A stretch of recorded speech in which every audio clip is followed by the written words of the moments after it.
Hello, and welcome to Security Girl Storytime. Alright, this story is about the time I accidentally brought Christmas to a maximum security prison. So it was the beginning of November, and morale was terrible. My block was having people go on watch, missing their family.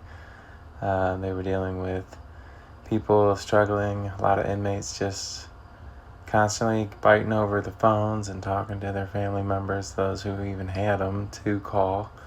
So you could really kind of feel it hanging over the block.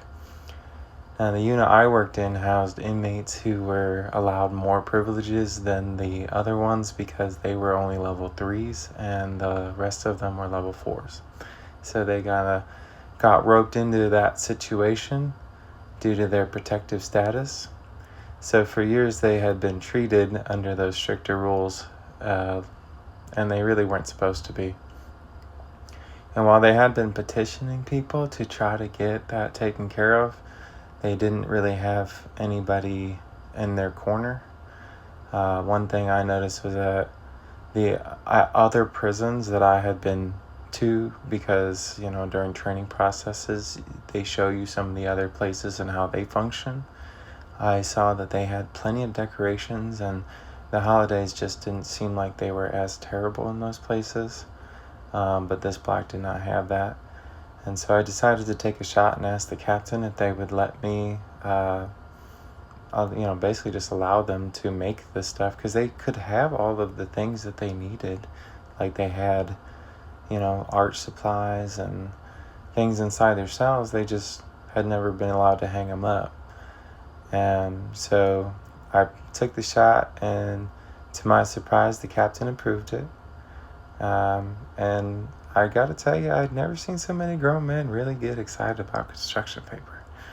They just really lost their mind over making Christmas trees and turkeys, and everybody had the whole block transformed into, I swear it's like they threw up Christmas.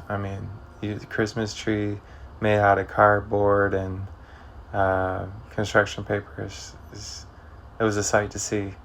Normally their creativity was being used towards how to get drugs from one block to another, or how can I hang up more things on my wall, because they was always using sticky stuff for all kinds of setting up shelves and stuff. But suddenly they started figuring out how to build giant Christmas trees instead. And that was pretty cool.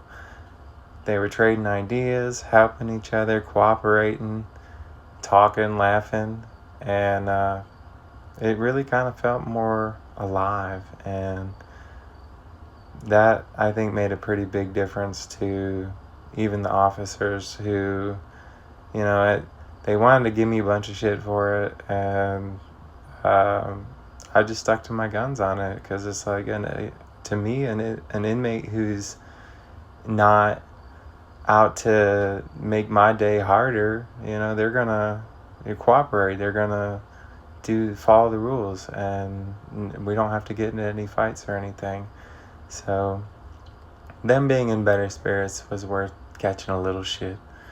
And I'm always going to be proud for the fact that I pushed to help give these guys a Thanksgiving and a Christmas that, maybe it meant something to them, and maybe they survived one more Christmas because of that.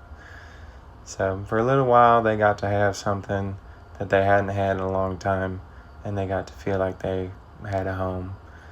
And that's when I learned that the small acts of kindness have the biggest impacts. Thank you guys, and I hope to see you again on Security Girl Storytime.